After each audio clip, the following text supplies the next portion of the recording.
Thanks, Eliza. Well, hi, everyone. Karen Williams here, co-chair of the Portland Utility Board. Welcome to pub members and voting in ex officio, and our city staff. Will go ahead and call the meeting to order since we have quorum. Under Portland City Code and state law, the Portland Utility Board is holding this meeting electronically. Board members and relevant city staff are attending remotely, electronically, or by phone, and the city has made it available for the public to listen to the audio broadcast of this meeting, and the meeting is being recorded. The public will have an opportunity to provide comments during the public comment portion and can also provide written testimony by sending an email to utilityboard@portlandoregon.gov. Pub believes and acts on anti-racist principles. So in our meeting spaces and our interactions, while every person has the right to share their personal perspective, we stand against wrongful conduct, particularly any conduct that's targeted towards people who are made vulnerable by systemic inequities. This means stepping up as a community when there's wrongful conduct and fostering a space of learning and growth. We do that by speaking up and speaking out. Each person is empowered to maintain the culture of the Portland Utility Board, and we focus on the impacted individual or population, condemning conduct, but not people. Hi, my name is Amy Archer-Masters, and I will quickly run through the meeting guidelines. Please state your name before you speak, and if appropriate, the name of the person you're addressing or that you're addressing the group. The chat box is only viewable by the hosts, the pub staff, Eliza and myself, so please limit your chats to technical and logistical issues, including signing up for public comment, asking for technical assistance, or reminding us that you've been waiting to speak if you have not been called on. The raise hand function is primarily used by the board. The co-hosts may lower your hand once you've begun speaking just to maintain the flow of the conversation. During the public comment periods, the public can raise their hand and you'll be called on when appropriate. If connecting by phone, please press *9 to raise your hand. Videos may be turned on for the board, presenters, and facilitators when speaking. If desired, it's not required. Members of the public and others should leave their videos off. Please mute your microphone when you're not speaking. Members of the public will be muted except when giving public comment. If you're connecting by phone, please press *6 to mute or unmute yourself. Public comment will be taken during the comment period early in the meeting. You can sign up through chat with pub staff or raise your hand during the public comment period. It also will be available just prior to any formal board vote after a motion has been made and seconded by board members. As mentioned, this meeting is being recorded. I'll pass it back to you. Thanks, Amy. So once we do our usual disclosure of communications and review minutes and have a public comment period, the business that we need to get through today are a quick review and vote on updating our bylaws. We need to make a decision about putting together a team of folks who will take part in and get the ball rolling on our next recruitment of new pub members. And then we have the continuing, basically picking up where we left off at the last meeting with our continuing work on the budget. And a few announcements at the end. Anyone having a disclosure, please raise your hand and let us know what that is. Alex, please go ahead. Okay, hi everyone. Alex Lopez, voting member. Like previous times, I've had some interactions with BES staff around the cleanup of Willamette Cove. And that was generally Jessica Terlikowski. I don't think there's actually anybody else BES staff I've interacted with. So that's what I've got. Thanks, Alex. Anyone else with a disclosure to report?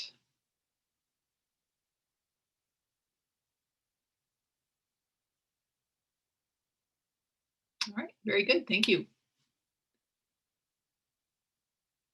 Is there anyone either that has chatted, Eliza or Amy, or anyone who would like to unmute and make public comment?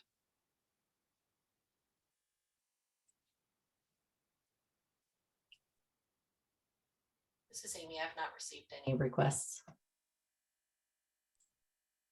Me neither. Thank you very much. Let's proceed then to quick look at the January 20th draft minutes. If there are any corrections to that you'd like to put forward for those January 20 minutes, please speak up and let us know.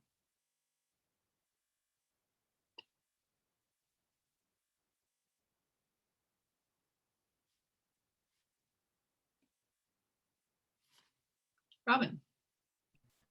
Yeah, wasn't necessarily anything to change, just something that I noticed in previous minutes. We've essentially like not necessarily referred to the pub member that brought forth the idea. But I noticed that this one, it mentioned some pub members by detail, and then others it just said a pub member. And I was just wondering, is it normal to kind of go back and forth with that? I personally would prefer if we could actually just list out the pub member who says each thing, but I also understand that I don't know if that leads to anything, but I just had noticed that some of the minutes referred to individual pub members and some of them referred to like a pub member. And I was just confused as to the consistency on that one. This is Eliza. Since I do that, I'll tell you the methodology I use. I can't say I'd have to look back at this one, but generally when it's required that you would need to know who the person was, like they're volunteering to do something, or they're saying, I'm going to follow up and do this, then I'll list the person.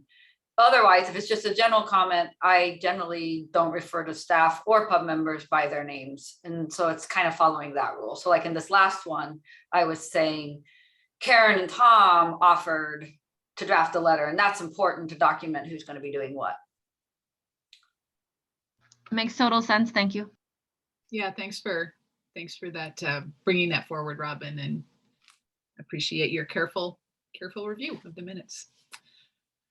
All right, well, if there's no other changes, and it doesn't look like there are, or comments on the minutes, then let's consider them approved and adopted and move on to bylaws.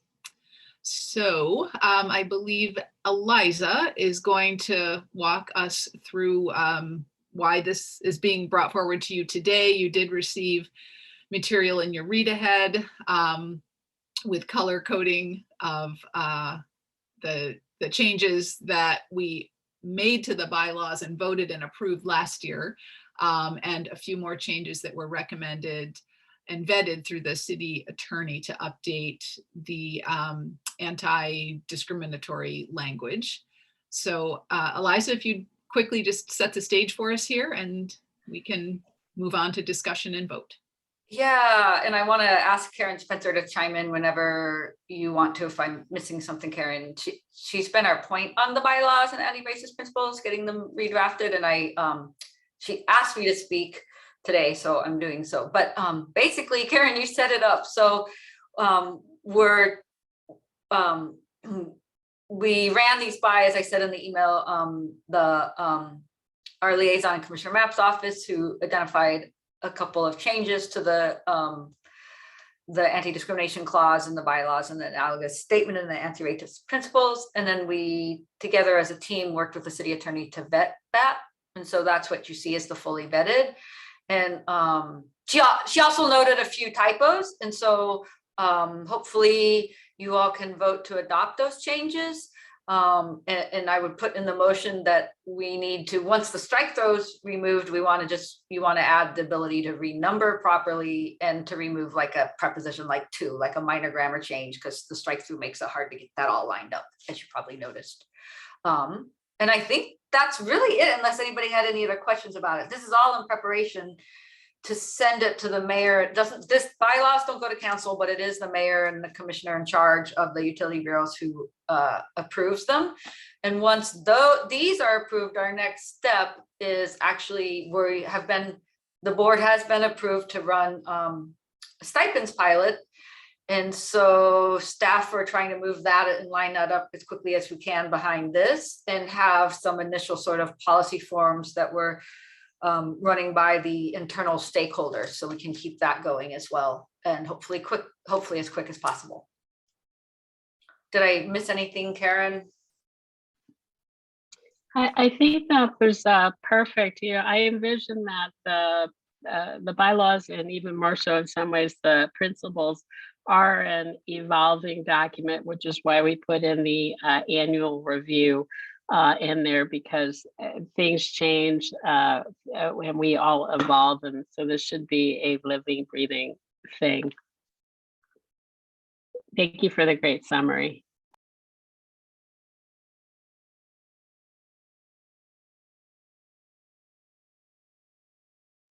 Thank you, Karen Spencer, for the foundational and ongoing work that you did to get us to this point. So I really want to bring it back to that, because we wouldn't be here if it hadn't been for your careful work on this, on the bylaws. So thank you. Tom, question. Yeah, thank you. This is Tom. So in reading this, I just wanted to get a point of clarification on one of the terms. So the term socioeconomic status, I was wondering, does that relate to a person's profession and education and employment? Or are these, or is a person's profession, education, and employment, would they be things that should be mentioned individually if it's not socioeconomic status? I looked up socioeconomic status, so it didn't seem to relate directly to profession, education, and employment. So would we also agree that we don't want to discriminate based on profession, education, or employment? This is Eliza, and I'll chime in and say that actually it's my understanding that socioeconomic status is supposed to be sort of it actually does often, in at least in academic settings, cover things like employment, education, family wealth, income, things like that. So it is supposed to be a much more comprehensive term, which is why we put it in instead of income. I'm sorry, what we're looking at here, it says socioeconomic status, and then it says source of income, but we don't care about, so income is covered under socioeconomic, and then source of income is a different issue. That's not a socioeconomic issue. Anyway, it just, as you know, from the last meeting, you guys, I'm not exactly up on the exact meaning of terms that are often used. So anyway, if you're saying then, and everybody feels comfortable that it does include profession, education, and employment, then I'm fine with it. I just, those things came to my mind as I was reading this, and I thought, are we missing something? And if we're not, great. Yeah, that note, Tom, this is Karen Spencer, was our attempt at harmonization and trying to reduce duplicative terms. And if they overlapped, but not entirely, we left both in. But our sense was that income, the term income, was already covered by other terms in there. So that's why source of income and socioeconomic status remain, and not the term income. Socioeconomic status, and we did talk about that because in some ways, your heritage as a kid kind of reflects your personality and many times your view of your status. So someone who grew up in poor economic straits, even if they are today would be considered wealthy, may have that mindset. And I believe that socioeconomic status covers both of that. So where you are today and then where you have come from as well.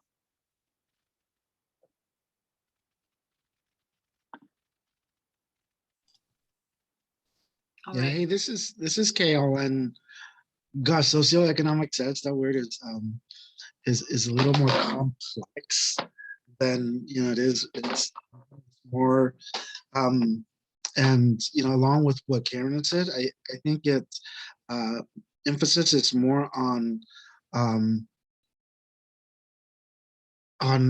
like classifications, where you're at in a current society, and as far as your income, and as far as it relates to the old classification and tiered systems where it's poor, working poor, and all that. And it's really complex, but it really speaks to like your place in society based on you. And there are other things that are included in that status where it's not all encompassing, but where you work is also going to affect your social economic status. If you have a high level profession, obviously you're going to be in a higher socioeconomic status. And if you are, let's say, working at like in the farms, picking stuff, you're at the lower end of the spectrum. And so it's a place where we kind of classify where people are at in society. I hope that helps a little bit. It's hard to kind of explain and operate what it encompasses, but I think the best thing is to kind of think about the class status based on like noble, things like that, but we're doing it in terms of economics, your family's financial. Thank you, Kale. Alex, did you have something to note on the socioeconomic status? I did. Discussion? Yeah, actually, I just want to agree with Kale. Actually, I like the inclusion of socioeconomic status because I think it gets at that kind of nebulous idea of quote unquote class. One thing that I think could potentially be called out separately that I don't think is in the list at this point is educational achievement or educational level. Because while that is something that is maybe overlapping with socioeconomic status, I don't think that is fully encompassed there as well. So just yeah, that's my 2 cents. Okay, let me, if I may, put this to Eliza and Karen Spencer as well. Are we free to add to the purple and the blue language and the purple language? If we were to add something more today, does this then need to go back to the city attorney for reviewing, or? I think this is Eliza, and I think the quick way we can do it is if the board has agreed that you would like to add, I think I would just add the word education. Then your motion would be the board moves to adopt the current language with the addition of education pending no legal issues with it, i.e. pending that vetting by the city attorney. Otherwise, we couldn't add it anyways, right? So it would just be pending approval by the city attorney, we'll add the word education. And then just add to your motion that we can fix the numbering and any tiny typos resulting from removing strike-throughs. Okay. You know what I'm trying to say? Like an extra TO in there or 2 periods.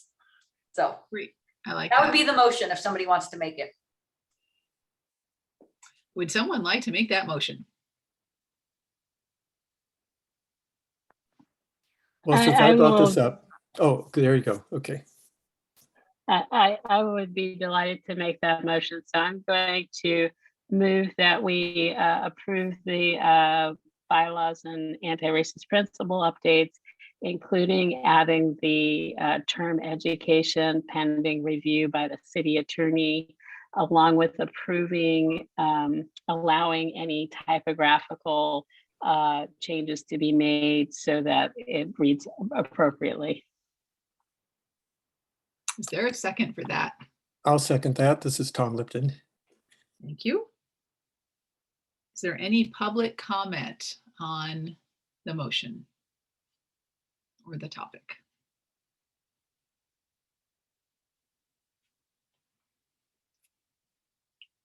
Okay, not seeing a hand raised. In that case, any further discussion on the motion among the board? All right, in that case, I will call for a vote, and Karen Williams, voting member, I vote yes.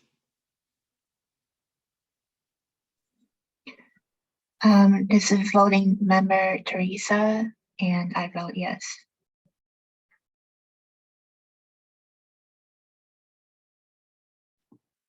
Karen Spencer, voting member, and I vote yes.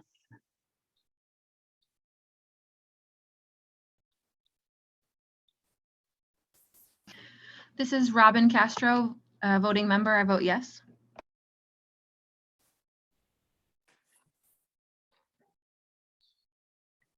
This is Kale Turn, voting member. I vote yes. This is Tom Lipton, voting member. I vote yes. This is Alex Lopez, voting member, and I vote yes. This is Julia DeGraw, voting member, and I also vote yes.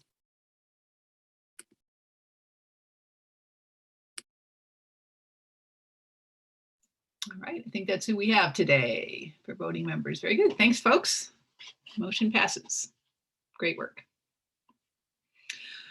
All right, Eliza's gonna kick off our next topic, and then I'll have a few words to say before we get into discussion on that. So this is just a brief overview of the pub recruitment. We are already at that time of year again. Time flies. And so there are 4 open seats that we know of coming up July 1, 2022. So 4 folks whose term of service will be ending.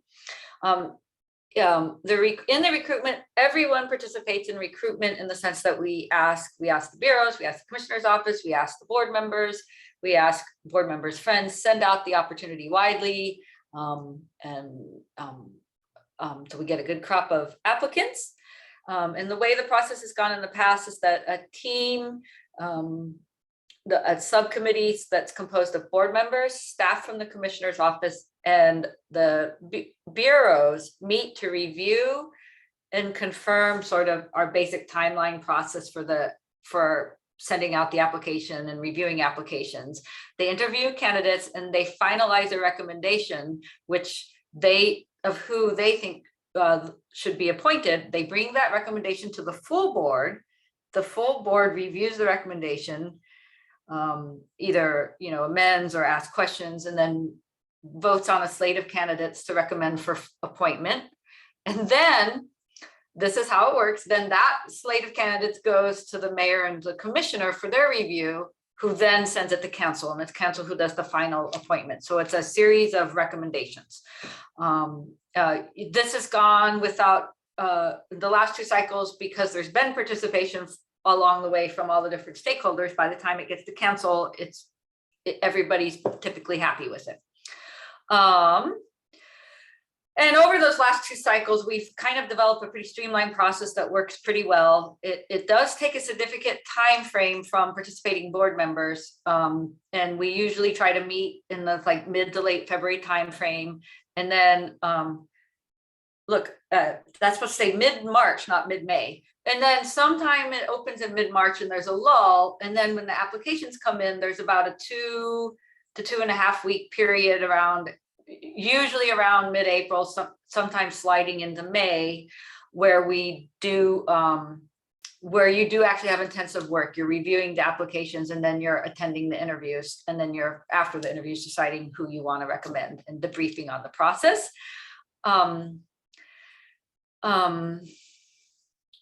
There was something else I was going to say about that, but I don't remember what it was. So maybe if anybody wants to, we can move to the next slide. And if anybody who has participated in the past in that process wants to share anything, they can. Okay, super. Thanks for the overview, Eliza. And these are the guidelines that we have developed over the last few years that we as a full pub provide to the recruitment subcommittee. And that is to look from the 10,000 foot level on the current board members and the the areas that we really we feel like we're missing. So we want our board as a whole to represent a very broad diversity of experience and perspectives and experience in the sort of technical experience versus social experience versus lived experience. So we're really striving for balance among the 11 folks that we have on our board. So we give that fairly general guidance to our subcommittee. And we do ask that the subcommittee keep in mind that to not have more than 2 people that are voting members on the board be city employees. That hasn't been an issue and hasn't occurred. We haven't had to make any kind of a decision based on that because it's a pretty rare occurrence that you would have that many applicants that happen to be city employees. But that is the guidance that we've put out for the subcommittee to follow should that situation arise, to keep no more than 2 voting members be actual City of Portland employees. So with that, what we need to do next is pull together a team of folks who are interested in participating on a subcommittee and doing the work that Eliza just described. And I will pause for a moment and open the floor if there are folks that participated in the last recruitment, the last 2 subcommittee processes, if you would like to say anything about your experience with that and maybe about how much time you felt it took and whether you would recommend it for one of your fellow board members. Would anyone like to talk about their experience on the subcommittee?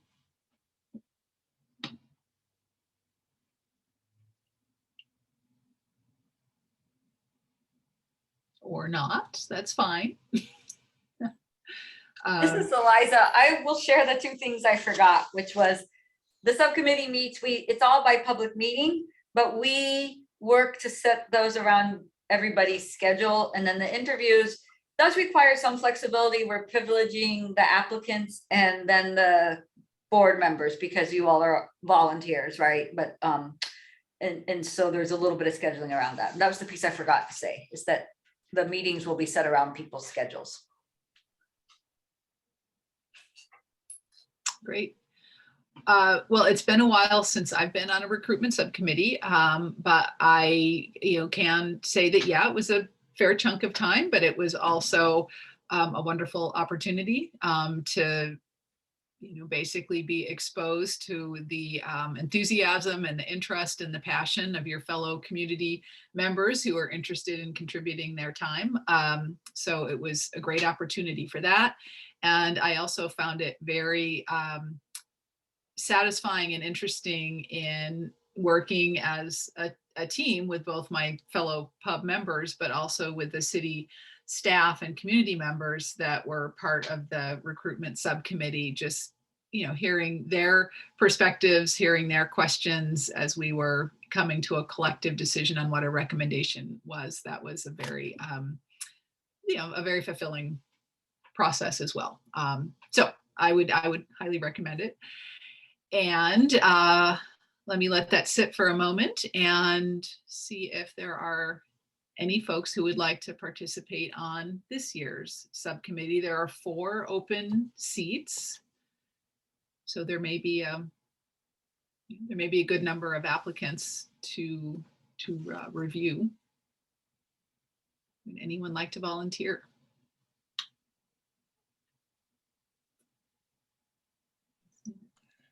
This is Tom. Oh, I'm sorry. I raised my hand, but I'm not volunteering. I had a question. No fair. If you raise your hand, you have to volunteer. Too late. My hand is up. Oh, no. Oh, I'm sorry, Tom. Go ahead. What was your question? Oh, now I forgot my question. Sorry. Okay, I got you all flustered. I'm sorry. Yeah, okay. All right, well, we'll No, go. it'll come to me. Robin, you may have a question or be volunteering. What's up? Well, I did want to volunteer, put my name down for this team. I did enjoy being on the recruitment board previously, even as a new member. I thought that it was a really good idea for anyone who is a change maker to kind of be in those positions to think about what the board has now and what it can have. And so, yeah, I did want to volunteer, and I'm really hoping that we expand how many applications we get, because I'm not a fan of the like word of mouth kind of thing that it seems to be now. Like I specifically heard of the pub because one of my PSU professors was a pub member a couple years ago, and that's how I came across this board. And so that to me is a very limited channel.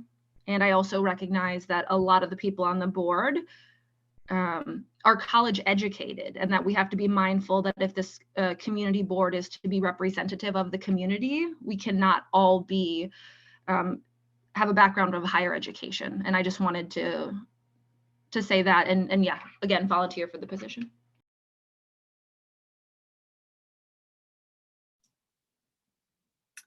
Tom, have you remembered your question?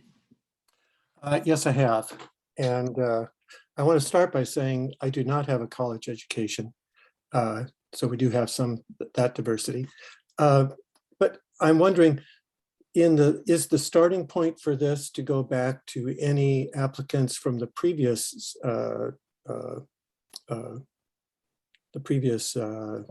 not session, it's not the word, but anyway, the previous recruitment? Does the process start with them? So for instance, if there are 4 applicants that didn't make it because there were the people that were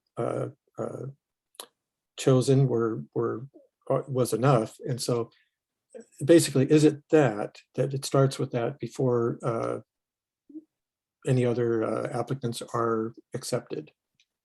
No, it does not. The recruitments are they're starting with a fresh slate. If certainly any of those folks who applied in previous iterations are, of course, more than welcome to apply again. And I believe, correct me if I'm wrong, Eliza, but I think the follow up for folks who were not selected to be on the pub in the last couple of rounds, didn't Eliza, you either by phone or by email encourage them to reapply the next round? This is Eliza, and so I did several things. I did follow up and by email offering to talk with people so they weren't on the spot to talk with me. And then I did actually talk to quite a few people, and some people I actually helped route them to other advisory bodies in the city, right? Because there's all candidates are great, right? So help route them to other places as well. And we did actually, if the application stays the same, then the interview team can decide to accept if somebody wants to resubmit their application and not change anything. If you change the application, they would have to. But if you can also choose to let people who have applied in the past resubmit an application if you haven't changed the application very much. But it is, as Karen said, resubmitted for reconsideration starting at the beginning.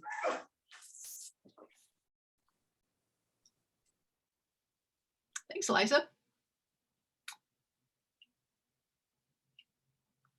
So while you all are thinking about whether you want to volunteer or not,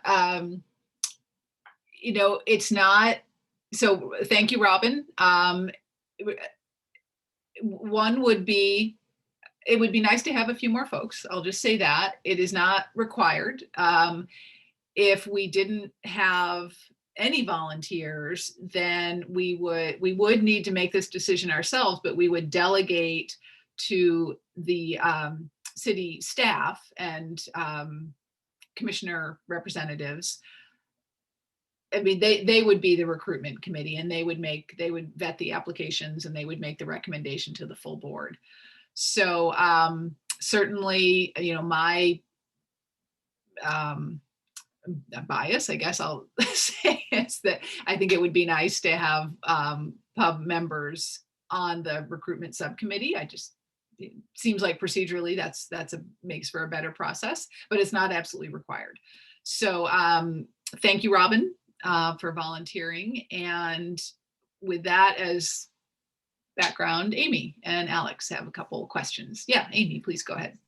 A quick question. Can ex officio members be on the subcommittee? Yeah.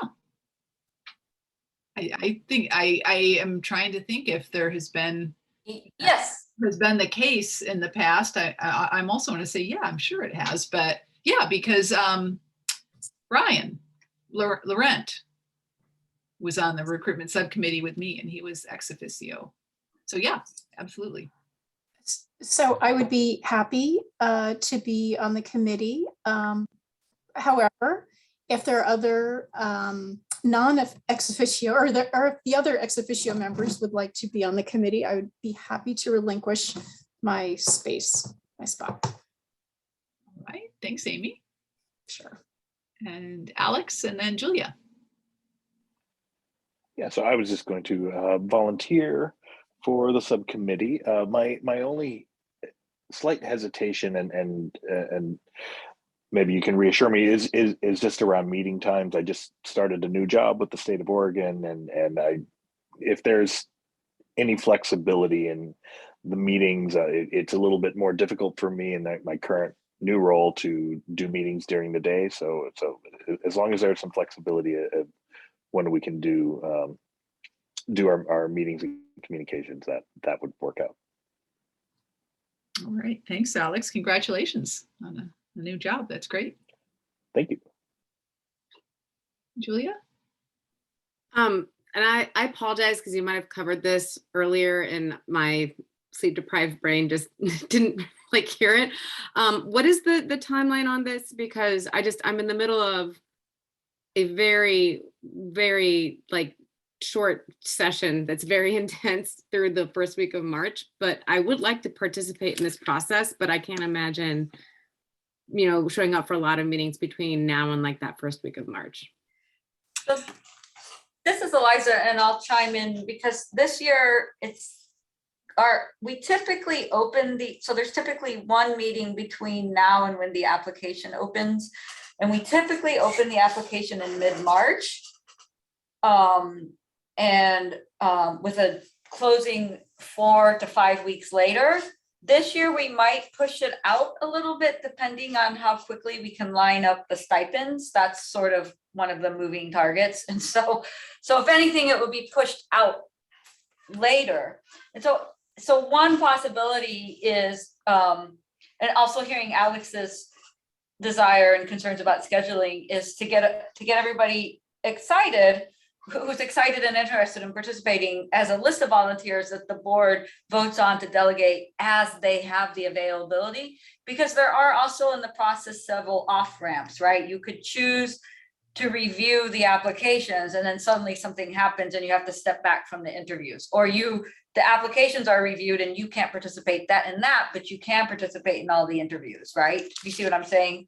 That feels really comfortable to me. I was worried about the level of commitment in my job not always being as flexible as I would like. So in that case, I will volunteer.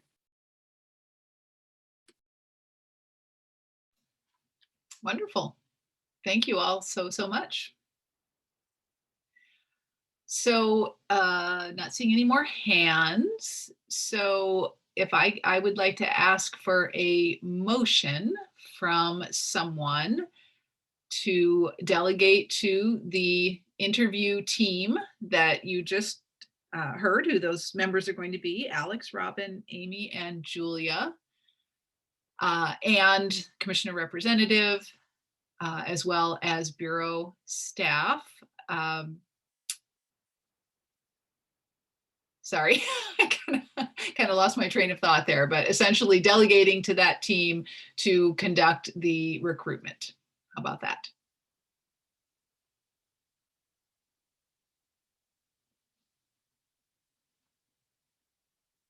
Would anyone like to make that motion? This is Alex Lopez, voting member, and I will make the motion to delegate the interview team comprised of the members who volunteered and the commissioner representative and bureau staff to give them decision-making authority during the application and interview process. Fabulous. Thank you, Alex. You said that much better than I did. Is there a second for that? Teresa Huang, voting member, I second that. Thank you so much, Teresa. Is there any public comment before we take a vote on that?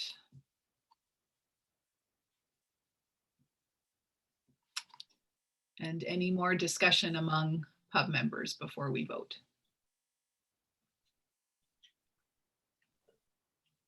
Hearing none. Karen Williams, co-chair and voting member. I vote yes. Teresa Huang, voting member, I vote yes. Karen Spencer, voting member, I vote yes.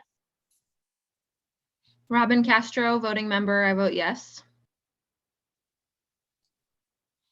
Dale Kern, voting member, I vote yes. Tom Lipton, voting member, I most appreciatively vote yes.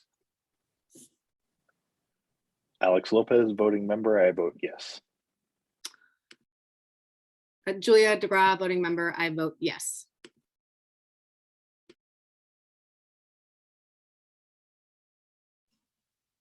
Thanks, everyone. Great work. Next item. I believe we're on to our budget business. Sorry, I was just checking with a member of the public because they asked a question. Oops, and I was just checking to see if they wanted to make public comment. Oh, nope, she's saying no. So, okay. Okay, sorry, I didn't mean to rush that too much. Robin? No, I think it was fine. I had difficulty getting a response right away. So, okay, I will move on. Robin, did you have your hand raised before we moved on, or? Somewhere in between. I wasn't sure if this was the right time, but I did want to ask if the impending City of Portland workers strike will impact our work as pub members in the upcoming weeks. I wasn't sure if this would be the time or if we could just maybe address that at some point. Thanks, Robin. Yeah, certainly there's a lot going on in the background there. And actually, I'd like Eliza to speak to that with a... It should not impact your work as a board. Your work can continue.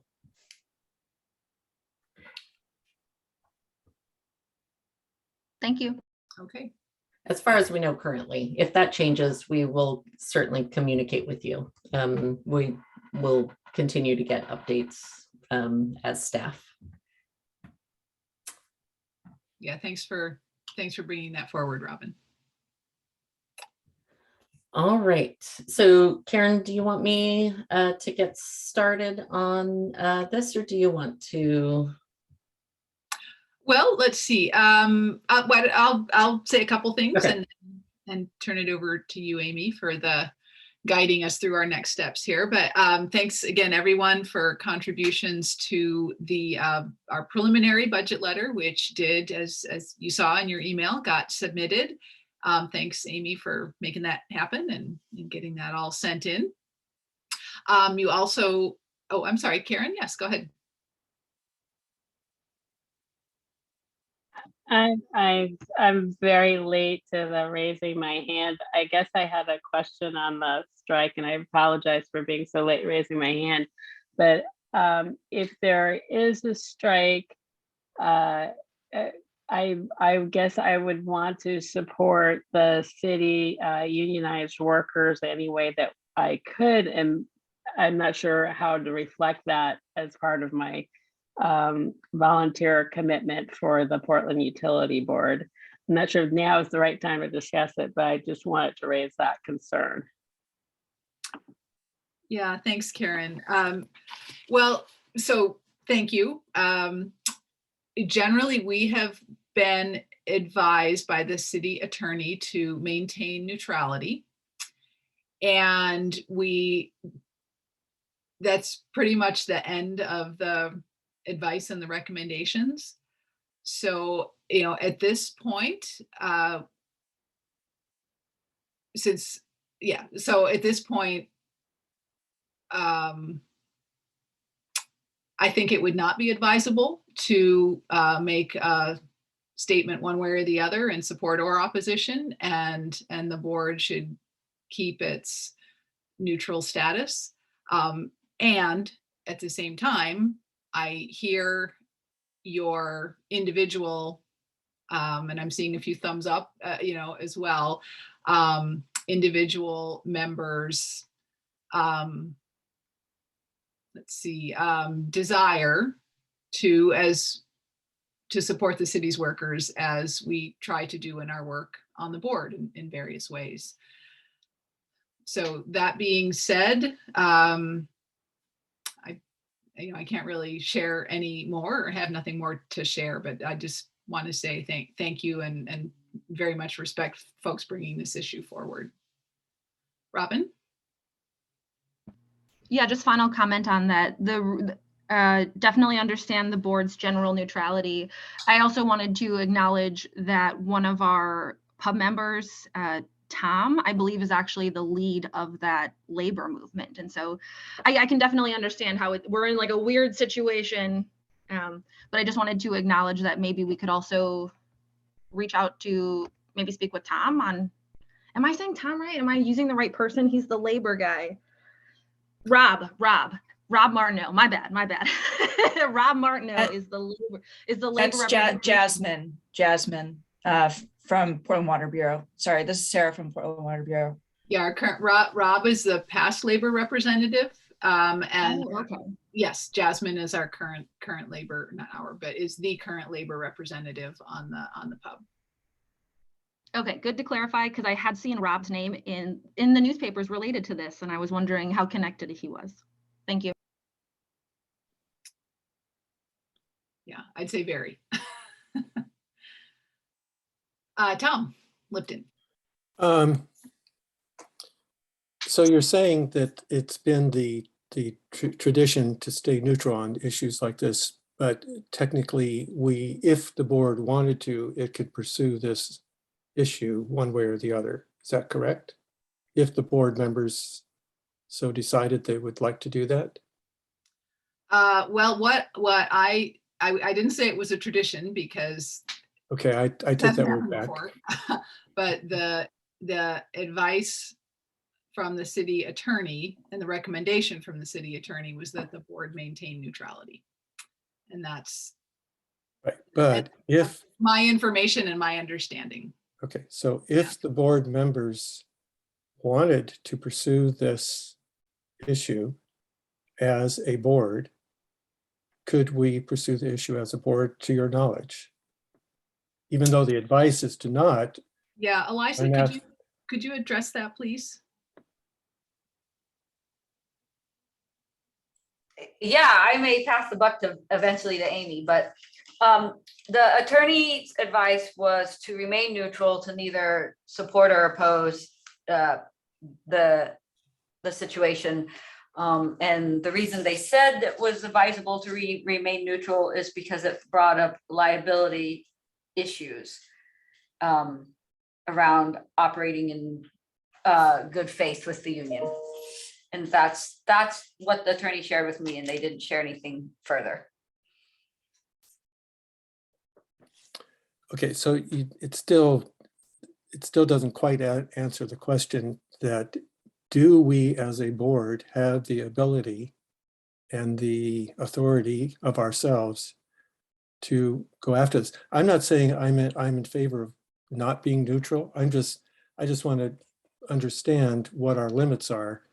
And so advice from the attorney, this and that, I mean, it's still not, you're not quite saying it's a yes or no. And I guess that's what I'm asking, is it a yes or no? And if we don't know at this meeting, we don't have to have an answer.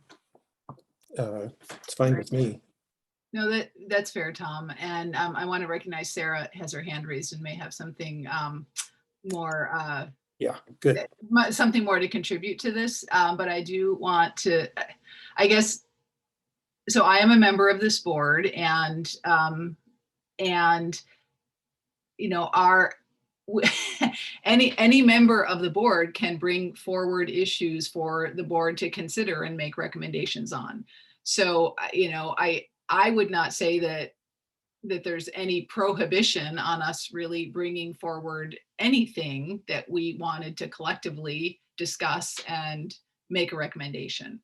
So, you know, yeah, I mean, I think, Tom, the answer to your question is sure, we could.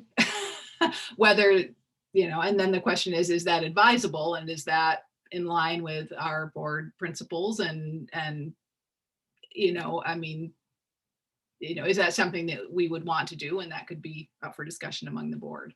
But I'm not hearing that there's any prohibition on us talking about or discussing or taking a position. It's just advised that we don't. Sarah, please go ahead. Yeah, hey everyone, Sarah Messier from the Portland Water Bureau. I'm a non-represented employee, but I want to just sort of share just sort of like the scope of this. And it's such a fast moving situation. I feel like if the board decided to sort of dive into this, by the time you dove into it, like it would already have changed, like the, you know, sort of the negotiation and sort of, you know, everything that's going on would have changed. And I just don't, by the time, I think the amount of effort it would take to get caught up on the negotiations that have been happening since the summer up until now, like the strike notice is, you know, it's going to start on the 10th, February 10th, unless an agreement is reached. So it just, that's a lot of negotiation and time to cover in a very short amount of time. And I hear you all with, you know, wanting to support employees and wanting to support the unions and represented staff. And I have, you know, my own personal conflicts around all of that as well. But I just recognizing like our board's workload right now with diving into, you know, the budget and all of that, I just feel like the amount of effort to get caught up would then reduce the amount of time we have to actually work on our budget and providing that guidance. That's all. Thank you. All right, thanks everyone. And you know, I just want to say I appreciate, you know, what I'm hearing as a recognition is that our work doesn't happen in a vacuum and everything's connected.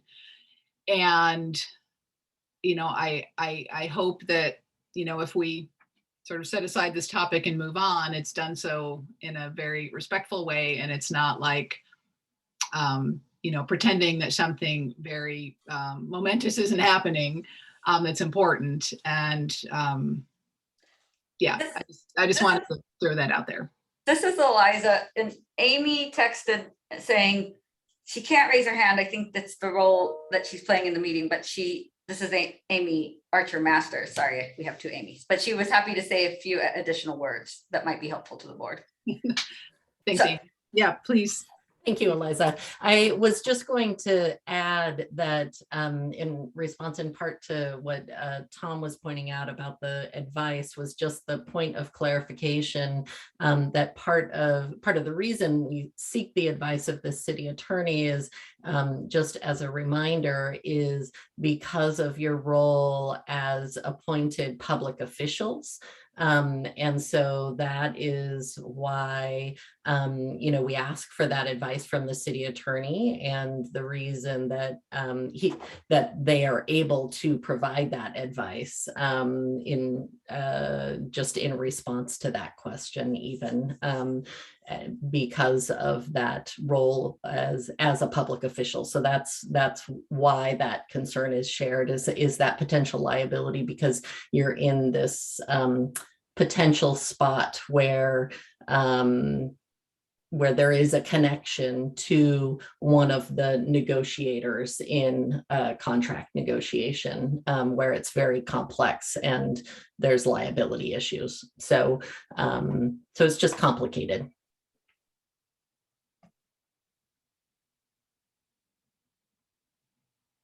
Thanks, Amy. Robin, please go ahead. Yeah, one last comment. I appreciate Tom asking those questions, because I had those questions and I don't necessarily know how we want to move forward as a pub, but it is good to know kind of where that boundary is. And even if it takes time, I do want to be mindful. I don't know, I'm not an attorney, but it feels like our job as pub is policy and budgetary guidelines, and how much, like, the striking workers are talking about how much they're paid. That's related to budget. That's related to our community work here. And so I just wanted to make that clarification. But I would also, if no one else has anything to add, totally be okay with continuing on with the next conversation. Karen Spencer?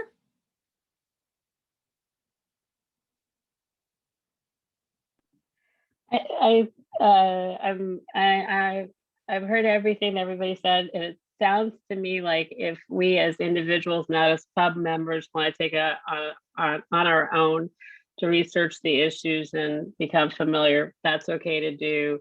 And I believe logistically that this is moving way too fast for us as pub to take on, and I'm not even sure that would be appropriate as well. The question I guess I have is related to how many of the employees that are represented are part of one or both of the bureaus. We could look up that or find out that number for you and get back to you. I don't have that number readily available, but there are a substantial number of employees who are represented in Water Bureau and BES. I just got a number from BES that there are 61 in BES. I don't have the number from Water Bureau handy, but I know that there's more than that. It's a little over 300. It's about 50% of our staff is in DCTU, which is the union that's currently in negotiation. So that would be about 40% of the members. Okay, thank you.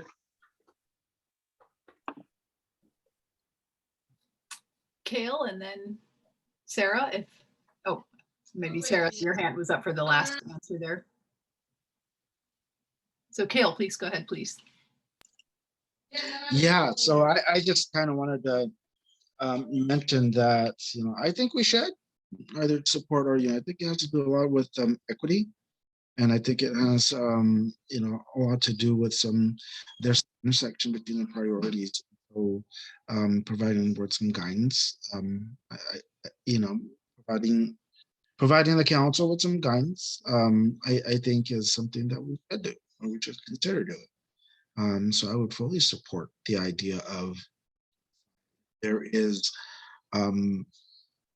there is no requirement for us to stay neutral.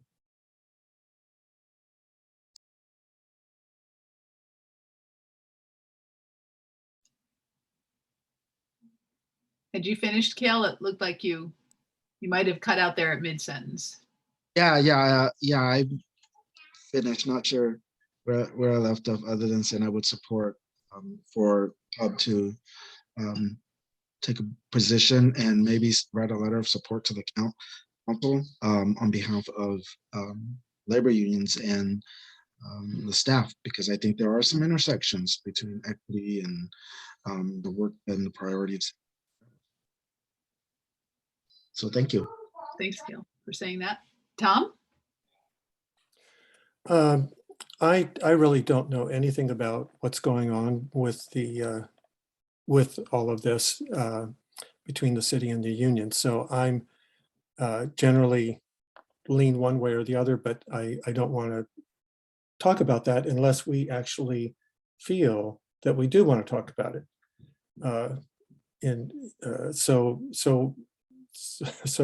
So we have this agenda for today, and we're spending a lot of time on this issue. So let me make the connection, and that would be in terms of asking the bureaus or the city, can we find out from the city what the budget impacts will be for the two bureaus if the well, there's going to be something, because I'm sure they've come to some kind of, well, if the I guess if the union gets what they're requesting or asking for, how much impact will that have on the budget, since this is our topic for today.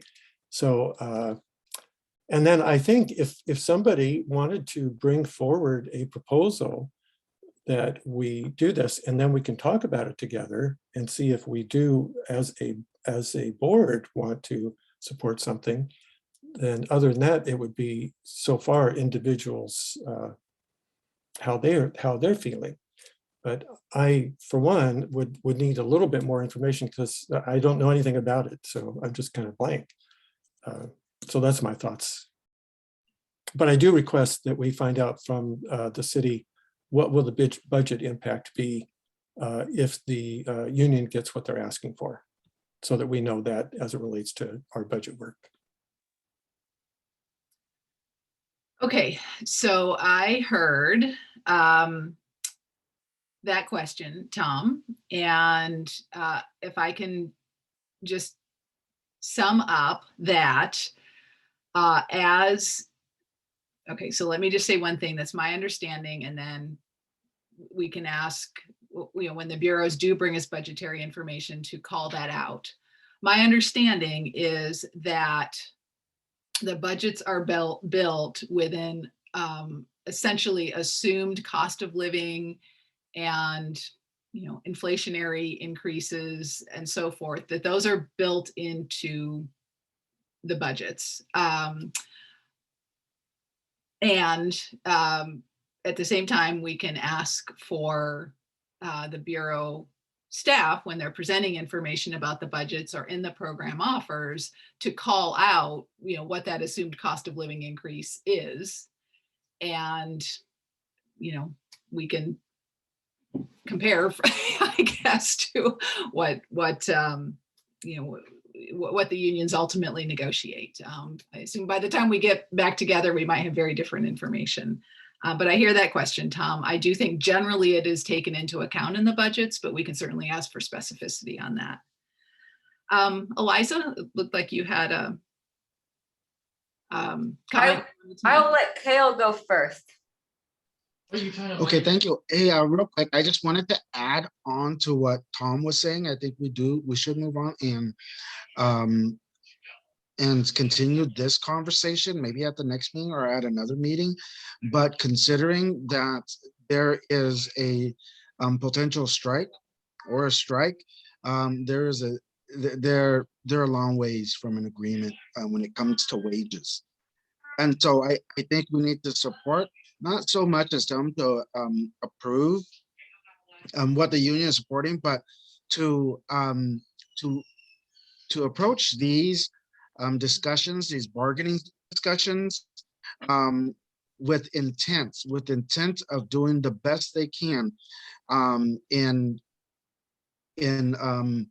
making the budget work to to something that is agreeable. I know that a lot of times, they would approach these things based on cost of living and all that, but there's a disconnect. Obviously, when the budget is created, they're going to create it in the best manner possible. And if the intent isn't to improve pay, the investment goes somewhere else where budgets can be moved. And so I think we need to encourage the council to approach these discussions with intent to to making a fair offer and to something that is agreeable.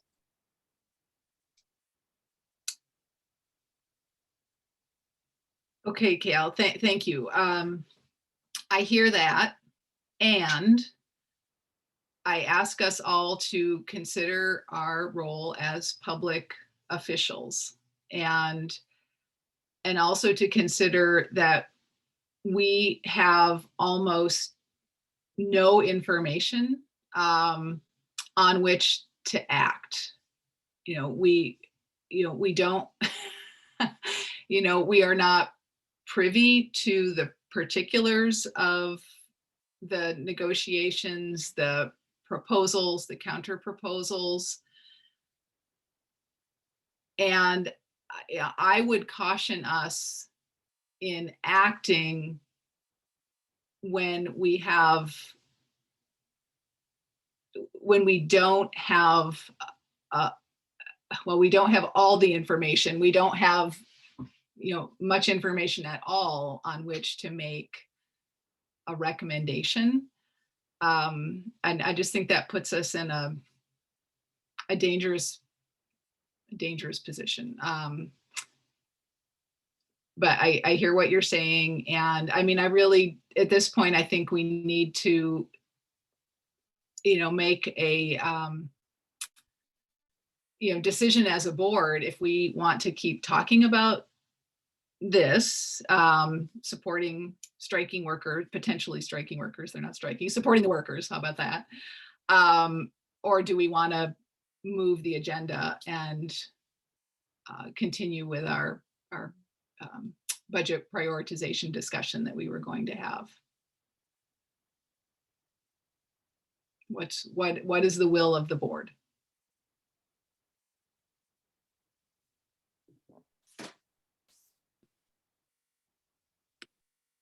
I think I saw Julia's hand fly up first, but forgive me if I got that wrong, but Julia, please go ahead. I mean, hopefully I can be quick. I share a lot of similar sentiments from other folks who have spoken about wanting to support workers.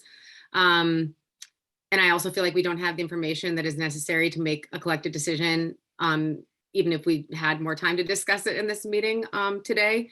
So I do feel like we should try to get to the budget prioritization conversation, which is in the agenda. But I could see value in continuing this conversation in a future agenda regarding the support. But right now it feels like the budget is the agenda item that we should be moving on to for me. Karen Spencer?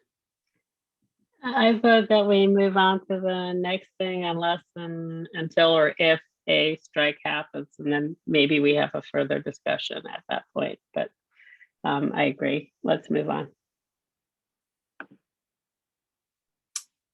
Tom? I agree. Let's move on.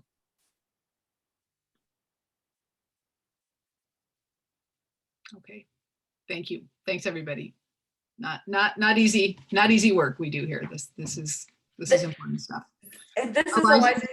Eliza, who can't raise their hand. I'm unmuted now. So I was going to add one last thing, which is, this is the first time when I've talked to the city attorney where they have actually advised against taking a position, not only as a board, but even as an individual, not wearing your board hat, and that they did not give specificity as to why that is.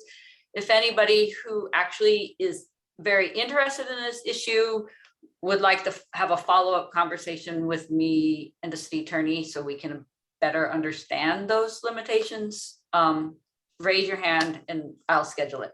It looks like I've got Julia. The board comfortable with Julia and I having that follow-up conversation?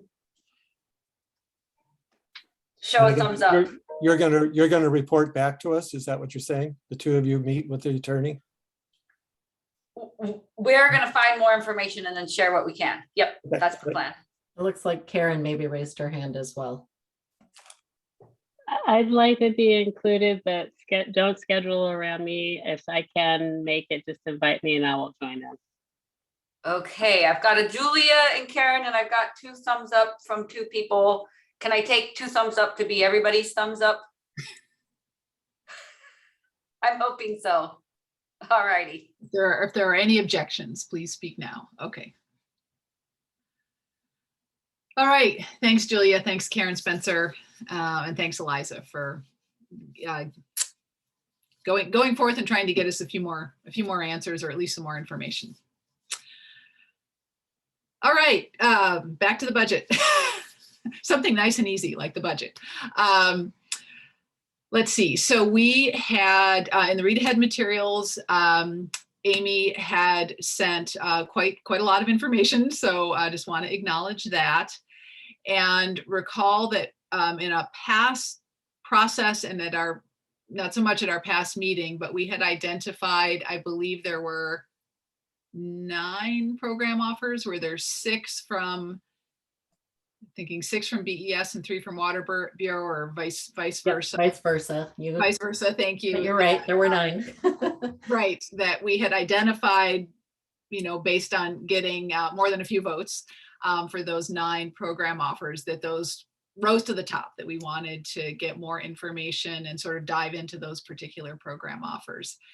And Amy, would you like to talk about the Q&A responses?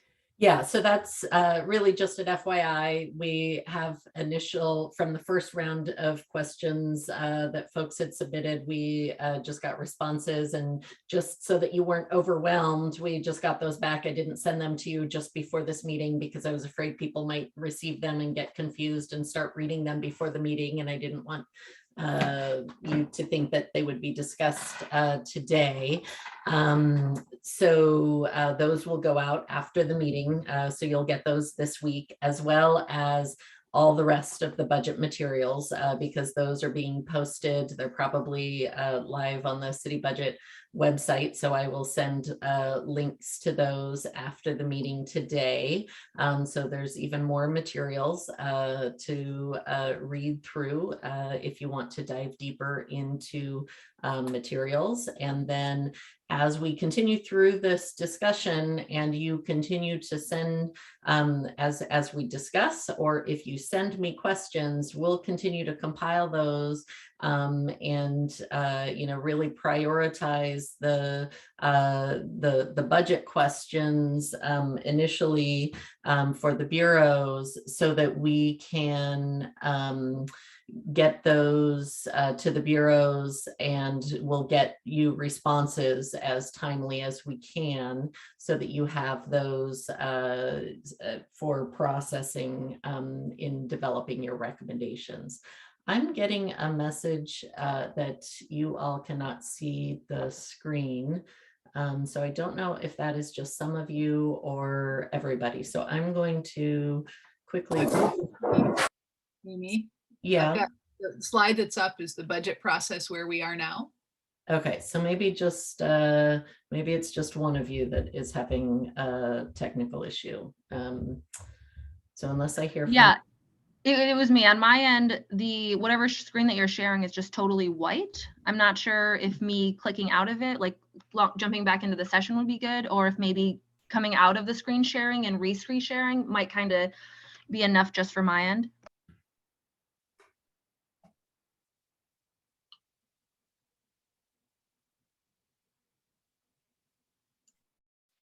Robin, as a worst case scenario, I'm going to email you the slides right now as well, which is less than ideal, but something. Yeah, it must be my screen, because I saw that you redid that and I'm getting the same thing. So thank you, Okay. Eliza. Sorry about that. All right, so I will continue to walk through these for folks. Okay, so where we are as far as what is coming next. So I know our time is pretty limited today. So unfortunately, probably we'll mostly talk about some of the challenges that we have, and talk a little bit about what your ideas are and what you want to see in our next couple of meetings, so that we can make sure that we're really prioritizing our next discussions on what is going to get you the most effective information to help develop your recommendations as much as possible for the delivery of these next steps. So this is our budget information gathering phase. So these documents that you're receiving, what you've already received may have felt like a lot of information. The documents for each of the bureaus are over 200 pages each. There's a lot of information in there. And then you kind of have to sift through all of that, figure out what your priorities are, develop your recommendations in order to develop what you want as your talking points for presentation to council. So you had that first letter that's already been delivered. The more detailed recommendation letter is to be delivered to council sometime by mid-March, but that first work session is really the face time that you have with council. And that date has tentatively been set. We just found out today.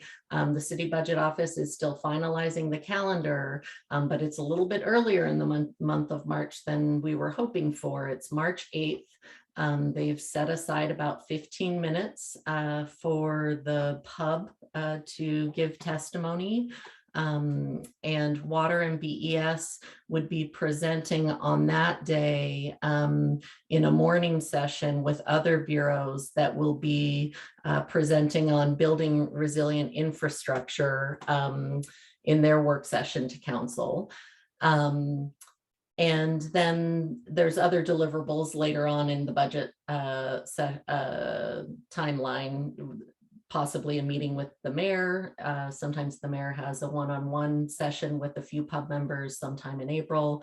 And then there's the utility rate hearing in May as well. So the opportunities that you have for information are a lot of written documents. So some that you've already received, more that you'll receive this week. There's the presentation and Q&A that will happen at today's meeting, the other two meetings that we have scheduled currently, which is February 17th and March 1st, prior to that work session. The city budget office analysts that are assigned to Water and BES will each do their analyses, and you'll get a copy of that written analysis, and they typically will present and share their findings with you briefly and be available for question and answer. Hopefully at the March 1st would be the most opportune time to do that. And then the mayor works on developing his proposed decisions. Those typically come out in April. So those are some of the main resources as you're considering budget information, as far as kind of information that you would see in developing your recommendations before council. So there's a lot of information to consider. But the timeline is pretty short, especially since our meetings are pretty jam-packed, and you also have some pretty big policy issues that you're working on, and you really have to balance your work between getting through this budget stuff and really getting back to some of your more policy focused work once we get through the budget work as well. So the goal for today initially was to kind of walk through those priority program offers, but we're not going to have time for that. So I guess I'll maybe look to Karen and the rest of the group for a little bit of guidance, and maybe open up for some conversation and feedback on kind of what would be most helpful for folks to hear back as we develop the plan for the February 17th and the March 1st meeting, to make sure that we're framing the information that is being presented back to you in a way that's going to be helpful for developing your recommendations, because those are the two key meetings that we currently have scheduled. There's also the potential, obviously, that we could schedule additional meetings if there's interest in that, that may be necessary in order to develop talking points and a letter in order to meet that March 8th and mid-March timeline for delivery of these items to council if you want to deliver them to council. So I'd like to hear from you all and see what you are thinking. Thanks, Amy. And do you happen to have a slide with those 9 program offers just to refresh our memory? I know you said we don't have time to walk. We certainly don't have time to walk through all 9 today, but I have them, unfortunately, not easily on a list. I have them broken down between separate slides. So I do have BESs. I can pull those up. yeah, that's fine. These are the 3 BES ones. Okay. Give folks a second to. Strategy, treatment, operations and maintenance, and business support.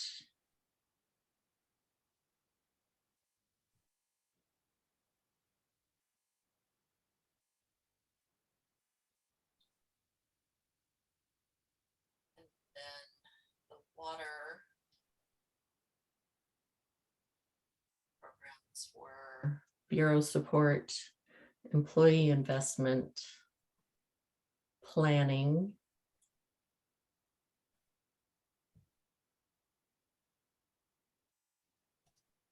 customer service, water quality, and regulatory compliance and treatment. Okay. So to refresh everyone's memory, the purpose of us identifying the program offers and the program offer areas that were going to be highest priority for us was for when the Bureau staff come to make their presentations, that they tailor their presentations and the information that they're bringing to these 9 areas.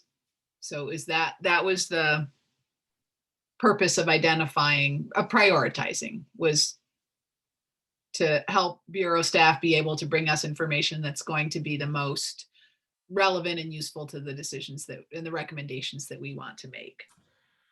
Yeah, these were my initial questions that I was hoping for us to talk about today. You know, the real question for folks to consider, you know, I hear mixed, you know, some folks, I hear that they want less presentation from bureaus, and there's more desire for Q&A kind of discussions. And, you know, maybe there's more desire for just internal discussion and actual recommendation development. Like if folks already feel like they have, you know, enough information from the written documents, maybe there's more internal discussion. So I just want to make the best use of the meeting time. And so if Q&A is more valuable and we limit presentation time, we just want to make sure that we're setting up the bureaus so that so that they know what information you want to hear from them if they're preparing any presentation materials for you at the upcoming meetings, so that it's valuable to you. That is great. Thanks for that summary. I see Alex and Tom have hands raised. So just to sort of summarize our timeline, you know, we have 2, well, we have as many meetings as we care to schedule, but we have only 1 meeting remaining in February to get any presentations and ability to ask questions to Bureau staff before that March 8th meeting. I've got to take a quick look at my calendar. So we have, my question is, do we have 1 or 2 meetings? And it looks like we have 2, because we have a meeting on March 1st as well. Okay. So given 2 meetings currently on the schedule, folks, how do you want to use those meetings to best inform you to make budget recommendations? So Tom Lipton, please go ahead. Well, I raised my hand before you asked that specific question, so I Sorry. want to. I think this will relate to your question. So I went through some of the materials that you sent, Amy and Eliza, and one of the things that stood out to me. So I'd like to just put these out there as issues that I'm concerned about, and we actually talked about. The first one on my list is the automated meter project. And we talked about that. And Eliza, you said you were going to get us some information about that, and I haven't seen it yet. But to me, I do see it in the budget that both bureaus are budgeting for it. And it's about $90 million. So I'm very interested to know, what the rationale is for making this determination. And as I said at the last meeting, I was more concerned. I'm not against technology and improving things, but I was more concerned about the timing because we have the two major projects with the bureaus, the STEP program with BES, and then the filtration plant as the two, really big type projects. So I was concerned about the timing. So the other thing that I thought might be helpful for me, and I hope others, is that when the bureaus give us information, whether it's at the presentation or in the written format, when they talk about changes that they're making, which is usually an indication that there's a request for more money, if they could put that in a context, in a form that we know what is the current situation and the expense of whatever that task or work is, and then show the additional requirements. So for instance, under BES, they have in one particular priority area, they have to do something to implement their MS4 permit that's different than it has been in the past, and it's going to cost an extra $100,000. So if they could say, well, here's what it is that we have to do that costs $100,000, or especially for big ticket items. I just happened to notice that one and jotted it down.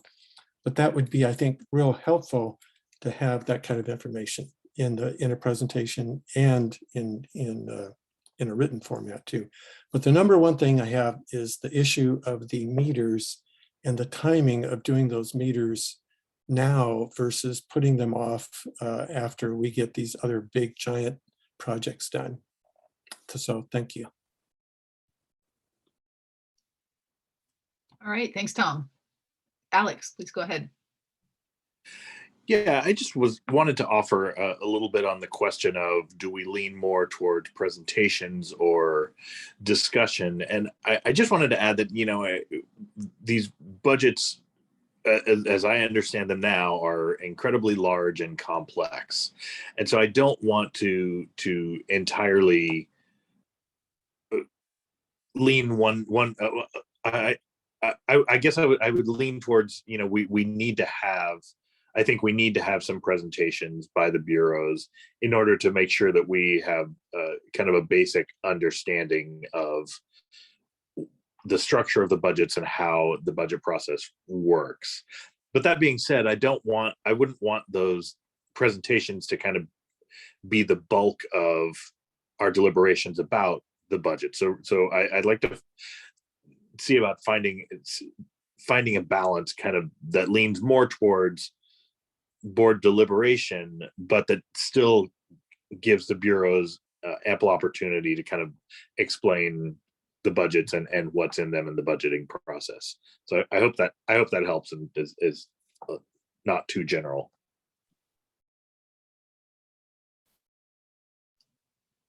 Thanks, Alex. Julia, please go ahead. I literally want to second pretty much everything Alex just said, with the addition that just as an individual, I am a person who learns the most from listening to people explain something to me. So the presentations are really valuable for my personal ability to have a better understanding and then have that richer discussion afterwards. So I agree with Alex. It's a matter of finding a way to have that intentional deliberation with the pub as a group, based on this multimodality, way of receiving it. So yeah, I just wanted to second that Thank you. I know, I was gonna, yes, Karen Spencer and then Kale. So I wanted to second what everybody else has said, and one way that we might want to think about it is maybe 2/3 presentation, 1/3 conversation as kind of a balance overall. I think that feels about right to me as a rubric to get started with. And then I had two follow-up questions that are in addition to what's on the slides. They're kind of small, but I want to make sure that other folks talk about the presentation first, and then I can get to the follow-up questions. Okay, Kale, why don't you go ahead and then we'll come back to Karen Spencer's questions. Okay, I just wanted to, I mean, echo what everybody's saying. Hey, let's spend less time on the presentation. But I also want to see a more summarized approach. For example, maybe a quick summary of what we're doing right now, and what the proposed budget is going to do, how it's going to invest, how it's going to impact, or what areas of priorities it's going to impact, and not put so much on the agenda. I know, I mean, we haven't done it much, but there are times that we'd have like 2 or 3 different presenters in one meeting. Consider that we only have an hour and a half at each meeting. I think, you know, 1, I think if need be, maybe 2, but not going beyond that as far as presentation goes, so we get some time to have question and to question and answer, and really just get to the meat of the conversation rather than just hearing meetings and not having much room for conversation.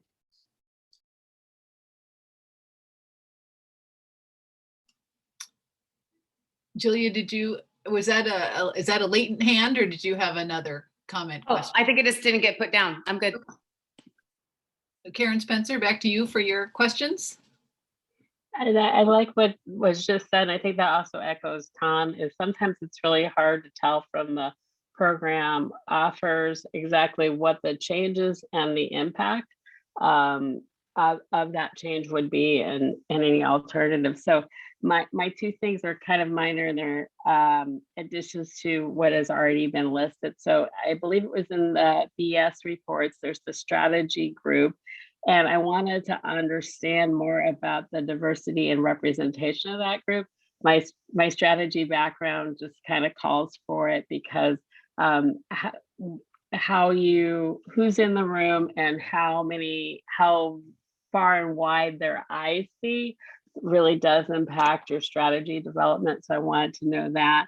And then I also, on the collections program for the Warder Bureau, want to have a better understanding of the impact of the CARES Act funds, and how that compares to the other funds that were used for the SPUR program or any other programs related to the pandemic. I just wasn't very clear on that.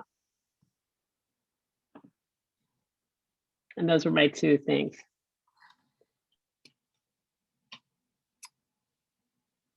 All right, thanks, Karen. Any other requests for more informations, requests for more information or follow-up questions that board members would like to put out there for the bureaus as they're preparing the budget information for us? Let's see, Tom. Yeah, just another item that I didn't see yet, but where are we with the rate study? So that's of interest to me, which I think is under the it's under our priority area, one of our with BES. Great. All right, Amy, do you think that gives us something to work with as far as guidance to bureaus for what Yes. bring at the next meeting? It's a starting place, yes. And I guess I'll just encourage folks, if you have, I will go ahead and send you these questions by email. And if you have any responses, any feedback that you can get me in the next few days that you think might be helpful, please get it back to me and I will pass on to the bureaus so that as they prepare for the February 17th, remember, anything we give them, the sooner we give them, the better, because it takes some time to prepare. And again, the more effective it will make them in preparing, so that what they provide for you is actually meeting your goals for that information, so that the limited meeting time that we have can be as effective as possible. So that should be good. So very quickly, I know that we are over meeting time, so I will just pull up the final slide, I think, and let you close the meeting. Okay, any other announcements you wanted to get out there, Eliza? No, we are good. All right, well, thanks everyone. Keep an eye on your inbox.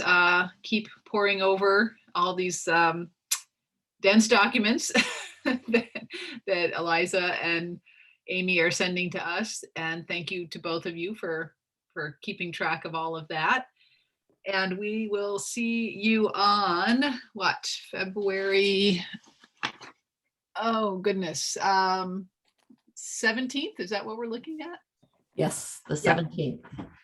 Okay, thanks everyone. Have a great evening. Bye, everybody. Thank you. Bye-bye. Thanks, everybody. everyone.